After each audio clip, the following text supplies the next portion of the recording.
So is this a final event? 1, 2, 1, 2. How's my hair? Scariest thing I've ever done. Bungee jump. Surfing with sharks. Cliff jumping. Probably jump out of an aeroplane. Flying in an FA-18 Hornet with the Blue Angels. Yeah, I'd have to say sailing through the Southern Ocean. Being on board a boat while Pete Belly is steering in the Southern Ocean. The scariest thing I've ever done, probably racing in JBay. Here we go. Lock her in. I'll drive from here. Racing. Stand by. Turning. Go wing. Don't fly too high. Trim. Dig it, boys. Woo. You're right. Slow down. Let's go. You ready? Over that. Like this? Come on. There, boys. I have to be more serious for me. Go. Oh, you want some excitement? It's all about the show, lads. Down the barrel, you reckon? What a great show it is. Sail GP. Season 2. Showtime. Nailed it. Day number 1 of the Australia Sail Grand Prix in Sydney, and everyone now looking for that sweet spot. The start line of a Sail GP race is a very fast-moving, dynamic environment. Aussie's hook. Killing 9. The drivers have to be hyper-focused. If you are not 100%, you're going to have a major. Killing 8. The start in race 3, we were coming back into the line, but we'd been pushed by Jimmy and the American team. Japan were quite a long way to leeward. My attention was on Jimmy, and I just hadn't seen that Japan had turned up so hard. And turning up now. By the time someone mentioned, you know, have you seen them, it was too late. Watch these guys. No, the British crew have crashed. They had no rights there. Disaster for the Japanese. Oh, my God. It was really late in the afternoon, and there was quite a lot of glare on the water. And their boat is a white boat, and I'm kind of looking at the software on the wing, and the white boat sort of came in view just behind the race software, and I was like, Japan. Watch these guys. We just missed them until the last moment. Oh, my God. Oh, my God. What the... Gosh, you've been kidding me. You asked me at the beginning what was the scariest moment of life. I guess in reflection, Ben taking us out is one of the scariest moments I've had on the water. There was absolutely nothing we could do in that scenario. And we're leeward boat, we're defending the line, and never were expecting someone to basically just bear away on the foil and just charge at us at full speed. I was literally head down, just setting my wing up ready for the speed build, and then the next thing we knew, there was a boat on top of us. It happened so fast, and, you know, we were sat there ready to rip and have a great race, and then suddenly we were sat there and we were sinking.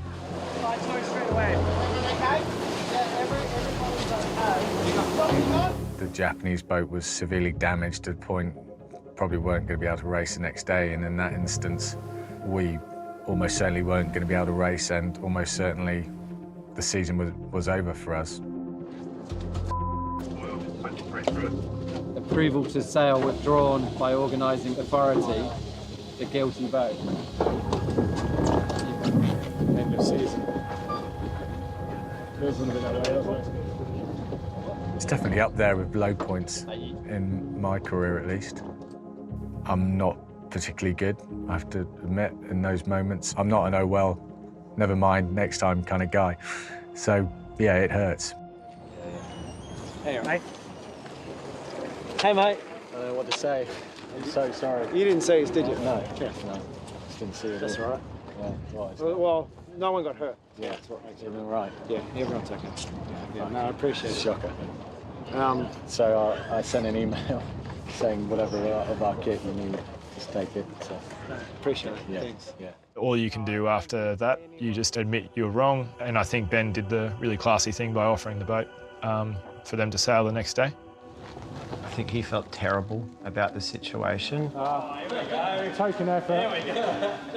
I know he wants to win and will do what he can to win, but, you know, when we're on land, we're all just nice guys who, you know, have a lot of respect for each other. Tell us what you need. Need a help? Well, yeah, definitely need a help. Ben's response was exactly what I would expect from Ben, you know. I mean, he's a fierce competitor, but he races fair. To me, it's typical Ben Ainsley. Well, you're going to use our boat, right? Is that really the case? Yeah. Yeah. Really? Yeah. I think we were all pretty shocked that we were going to be able to sail the Brit boat, yeah. You know, that incident meant that they were effectively giving up their opportunity to win the circuit for a whole year of work. So, you know, it was an incredible gesture, and I'd like to think that we went out and did it justice the next day. Nathan is an extremely confident sailor. Whatever boat you put him in, he's going to back himself to the hilt. But on this day, he was in a borrowed boat, in the British boat. He couldn't drive it like he stole it. I think if you asked Verstappen and Perez to swap their Red Bull F1 cars, I'm not sure they'd be brave enough to go into that first corner at full speed. So for Nathan and his crew to do that was pretty impressive. Race number 4, 7 boats on the water, is all on this last upwind leg. And it looks like that new boat is going well for Japan. How are they looking on the ley line for this final turning, Mark? Here we go, tight manoeuvre. Burling, he has the rights to turn on the inside. It's going to be close. Outridge coming in a lot faster. Tries to slide around the outside. New Zealand must keep clear. New Zealand, oh, there's going to be a protest on that one. Penalty New Zealand, relative Japan. Penalty New Zealand, relative Japan. And they are going to drag race it to the line. The Kiwis have the lead, but waiting for the penalty, and it comes on the Kiwis, which will hand race 4 to the Japanese. So race number 5, it's going to be a little dicey. Japan, Spain, New Zealand, the USA, they're all trying to earn enough points to go into the final race of the day. And it's Jimmy Spithill tries to dive inside the Spanish boat here. As they, oh, it's going to be a penalty on Phil Robertson. Surely has to keep clear. Penalty Spain, relative. And the penalty on Spain for not giving way. And meanwhile, Japan is running away with this race. So it'll be Japan, Australia, and New Zealand going 1, 2, and 3. Japan couldn't have done any more. Sailing on another team's boat, they record 2 wins, but just not quite enough to make the final. But for the fans of the green and gold, all eyes are on one F50. So we have reached that point. It is 1 race to go. The top 3 boats will be Australia, USA, and Spain in 1 race for the title. It's going to be tight between Australia and the USA. Wow, how did the USA get through there? The pole position perfectly lined up for Tom Slingsby on board. Australia is going to be tight. Watch them turn down. Their gun's clear. Jimmy Spithill on board the USA. Perfection. But it's going to be Tom Slingsby at a faster angle that I think can get round him before Mark 1. It's winner take all. Slingsby going head-to-head with Spithill. Wow, just in time for Tom Slingsby on board the Australian boat there. He was over 90 kilometres an hour, right on the edge. We know that we're very hard to beat if we get off the line. We know that if we're first to Mark 1, no one's going to catch us. Tom Slingsby in great control. Another mistake by the Spanish crew. They're off the foils. Everybody's good on the look. Yeah. Keep trying, Lol. Keep trying. If you're not pushing 100% in these boats and all the racing, you're going to be rusty. We got to that final and we were bloody rubbish. The Spanish have fallen off. The Americans are trying to track down Slingsby, but gate number 6, it is still the Australians trying to push the pace. As things stand with Australia and the USA, they would book their places already in the grand final in San Francisco. The Aussies won in Plymouth. They won in Denmark. They won in Cadiz. And here comes Tom Slingsby and the Flying Roos. They will win in Sydney. Leading going into San Fran's nice, but none of it matters unless we perform in that last race, last 15-minute race in San Francisco. The Australians win their home event. They're 2nd in a row. They're 4th for the season, and they are looking really hard to beat. The SailGP's female pathway program is getting these athletes on board. This is a set of eyes they've never had before. The Women's Pathway programme has rapidly progressed in its first season, and the contribution of female athletes to the team's overall racing performance has been a real game changer. Nina Curtis, take a bow. She was calling the overlap with the American boat coming in there, and that is why the Australians are leading this race. With every event that we're on board, we're being more integrated into the team and taking a lot more responsibilities. 15 to boundaries. Take it up there, board down. These guys have been sailing together for so long, and so, finding space in my position has been a little bit of a challenge. But I feel like my position on this boat is making sure that there's nothing falling through the cracks and just being that person that can catch anything. Just tap me on the shoulder. Got him. And I think also you can say whether we're bow forwards or bow back on the cross. I won't shut up until you say copy. What she's brought to us on the water is a sense of calmness. When she speaks to us, she's painting the picture so clearly. GBR duck, GBR down. She's telling me where the other competition are, what they're doing. Nina's done an amazing job. I have 2 walls depending to the forecast conditions, so I sail like a 6 sailor at the back just behind the helm. It's more about tactics, and when the condition is light, my wall is more physical. And yeah, I have to grind like maybe all the time and really focus on it. CJ Perez, the youngest in the fleet at just 18 years of age, out of Hawaii, happy to be on board with USA Sail GP. We want to be sailing in the major roles on the F50s, and we want other females to see that as well and to hopefully be inspired to do the same thing and really change the face of the sport. If you know your history, this place is really special. Some people called it the greatest sporting comeback of all time, when Oracle Team USA overturned an 8-1 deficit to win the 34th America's Cup. Nearly 10 years on, and we've got 3 key members of that team in Spithill, Slingsby and Ainsley back here on the racecourse. Yeah, there is definitely something special about San Francisco. I mean, clearly had one of those experiences of a lifetime. It's just one of those iconic venues.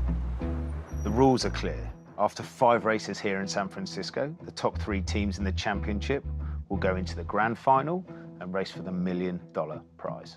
Australia, USA and Japan, points-wise, are pretty much nailed on, but there's always jeopardy out there on that race course. If one of those teams has a big incident, it could leave the door open for a surprise team to make the grand final.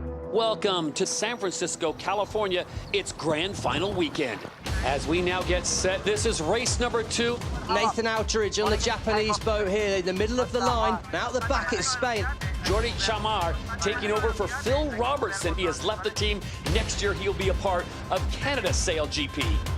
Australia and Japan on the button, and it's now a drag race between these 2 massive teams. And it looks to be like the Aussies might have the best position. Japan, wow, that's absolute power of strength. Look at this, they lost control of the boat. Give me the runner. And Slingsby's gone, off down the racetrack. I think as Ayrton Senna once said, if you see a gap and you don't take it, you're no longer a racing driver. He's got to be careful here, he's on the inside. We had committed and Jordi decided to try to close that gap. Yeah, I let my temper fly. I wasn't happy about how close that was to ruining our season. Penalty Australia, relative Spain, not entitled to mark. Too aggressive from Slingsby. He will finish behind Spain. Denmark Sail GP into first place. Japan, they'll hold on for second in San Francisco. If you want to win the last race, it's about building momentum. You'll talk to Tom, and he was in the same mindset as us. You know, we are here to win the San Francisco event, and then we're here to win the $1 million. So the 3rd and final race of the day. Jimmy Spithill was 7th in race number 2. Does he still protect the asset in race number 3? Our philosophy was if any of the top 3 were damaged and were unable to sail, they weren't going to be able to use someone else's boat, like Nathan did in Sydney. That really put an emphasis on, guys, we have to protect the asset until we get to the final race. At mark number 1, it is Japan with the lead, Australia in second. The Americans, another mistake. They're off the foils, feeling the pressure here. I just feel like, you know, what Jimmy did was the wrong call. You can't just flick a switch and go from, oh, I'm looking after my boat to now I'm going to win. Look after the asset after the finish. Race number 3 will go the way of the Japanese, and look at that speed as they cross the line. Very well sailed, everyone. In San Francisco, there's more than 1 title being fought over. Alongside the Racing Championship, a parallel leaderboard has been running for the Impact League, a competition for the teams and their purpose partners that rewards positive action and real efforts towards meaningful change. We lost 3 points on our strategy because we didn't all do the how now. A great initiative. The Impact League is based on behavioural science. We know that athletes especially love competition, and so it accelerates change. We have 10 criteria based on our sustainability strategy. Things like innovation, travel, food, using their voice, collaboration. They're really like critical parts of everyday life and sustainability.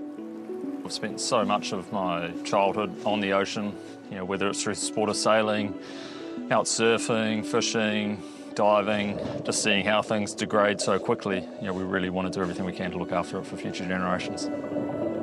Live Ocean's a marine conservation charity that Peter and I founded, so that's really where the work started, understanding how we could use our profile to help the issues the ocean's facing. The partnership we've had with the New Zealand Sail GP team has been so powerful. It's provided us with a real platform to take forward the message of ocean restoration and protection. From the inception of the Impact League, we really wanted to try and win, and yeah, that's really been about looking at every single detail.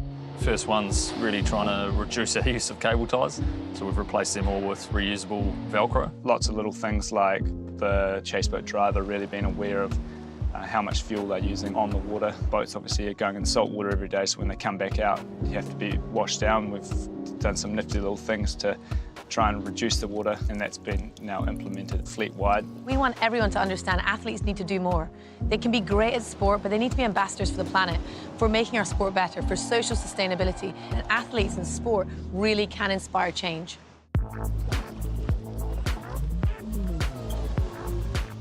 Sail GP's Inspire Racing programme has been shadowing the F50 action at all the events. It's a real chance to see the best young foiling talent. It's great to make them part of the event and to let them experience that for themselves.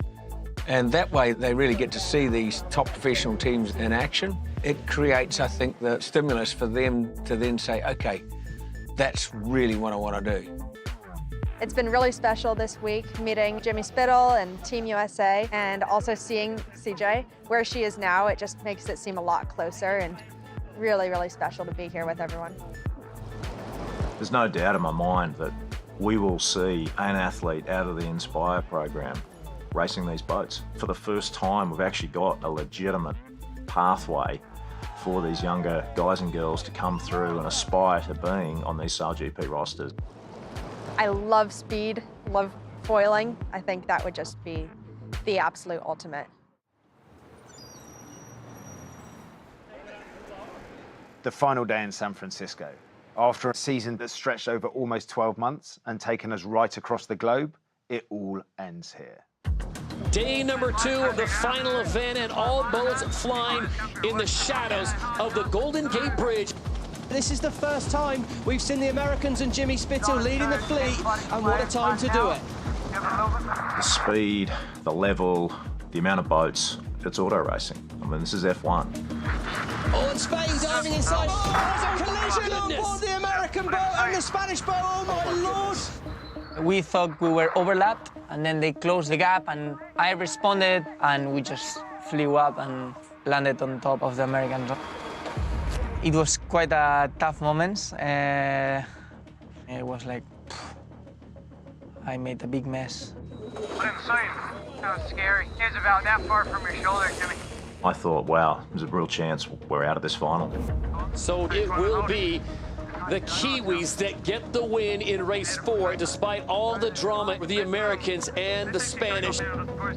We couldn't write the script. Jimmy Spittle's USA team seemed to have had bad luck by the bucket load all season, and now here we are, final day of racing, and their place in the grand final is really in danger.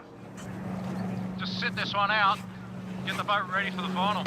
I'm going to take the one bolt out. It was clear we were missing a large part of the boat. We need to be in the position to go out and race this final race and have a shot at winning. All done. Let's go. Jimmy Spithill and his crew have had more comebacks this season than Rocky Balboa. There is no way they are not racing in this grand final. There's $1 million on the line and the biggest title in the sport right now. You know, you get given this one opportunity in 12 minutes to punch above your weight. Clearly there's a lot of pressure. You know, you got your hometown event, live TV for $1 million. If I'm honest, I'm a little scared that Jimmy might actually pull this off. So season 2 comes down to this: one race, $1 million. Here we go, great positioning by Spittle. Tom Slingsby will be where he wants to be. That's the umpire's boundary penalty, Japan. Oh, they're going to have to follow the other two in. Unforced error, that's unbelievable by the Japanese crew. It's tight at the top of the line. They're going to try and block it up at the top of the line. Penalty on Australia as well. Japan behind USA, delayed starter Australia.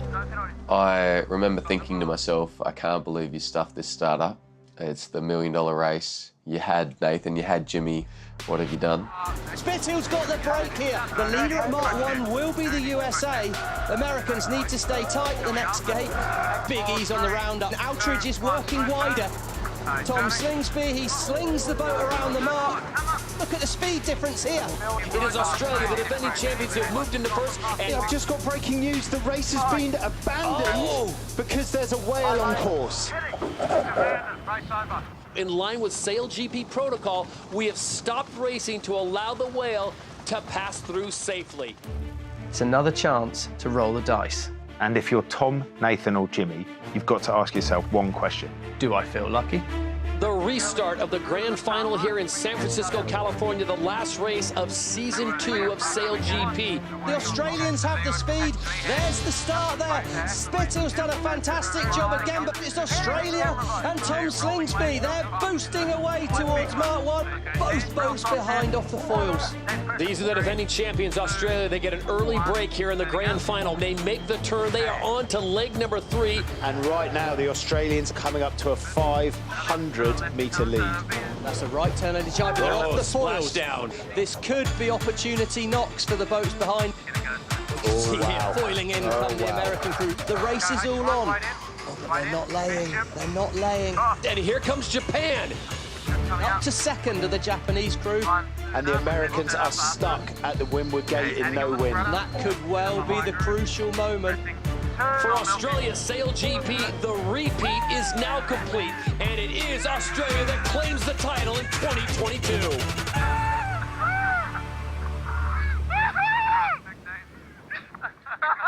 Look, I did say I would prefer to be lucky than good on a day like today, and it felt like we got a bit of both. So, yeah, it's just such a good feeling to do it like that. The grand final placings confirm the overall season championship. Ben Ainsley's GBR team just off the podium in 4th. Jimmy Spittle's USA 3rd. Nathan Outridge's Japan in 2nd. And Australia's Sail GP team, led by Tom Slingsby, back-to-back champions. All season, Tom in the Australian team has been the benchmark team. All we can do is really just pay respect and, you know, what an incredible job. I feel like Sail GP is the top competition in the world, and for Australia to be on the top step of the podium, yeah, I'm just so proud of us, our team. Racing. Sail GP is phenomenal. It has rewritten how we view the sport. So season 3 just round the corner. Where else would you rather be? Next time on The Spirit of Yachting, a true offshore classic, the Rolex Geralia.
The Kalahari's got its own draw. It's vast and it's forever. You've just got to get into those sand dunes on your own, and there you're going to find a lot of solitude. It can seem like a place of massive emptiness, but you suddenly find 5, 6 different animal tracks right there. There's this huge amount of life, and when I'm on a filming project, I really like to try and live like the animals do so that I can experience the hardships that they're going through. I want to see wildlife in a totally different context. And that's really, I suppose, what draws me to the Kalahari. It's the vastness and the openness. I really enjoy being able to see these massive distances. Those are great images and things that stick with you.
July 2nd, 1776. In Philadelphia, the vote that sets the stage for America's Declaration of Independence 2 days later. The Continental Congress passes a resolution saying Britain's 13 colonies are and should be free and independent states. 1964. In Washington, President Lyndon Johnson signs America's most sweeping civil rights law in nearly a century. We believe that all men are created equal, yet many are denied equal treatment. 1937. Aviator Amelia Earhart and navigator Fred Noonan disappear in their plane over the Pacific Ocean. The pair, who were trying to fly around the world along the equator, are never found. Their fate remains a mystery. 1881. Months after taking office, President James Garfield is shot at Washington's railroad station. Garfield dies 2.5 months later. His assassin, Charles Guiteau, is tried and executed the following year. 1961. Author Ernest Hemingway shoots himself to death at his home in Ketchum, Idaho. He was 61. And 1997. Get me back! Get me back! I don't care what happens to me! Get me back to my wife and kids! Actor Jimmy Stewart dies in Beverly Hills, California. The star of It's a Wonderful Life and other movie classics was 89. Today in history, July 2nd. Sandy Kozel, The Associated Press.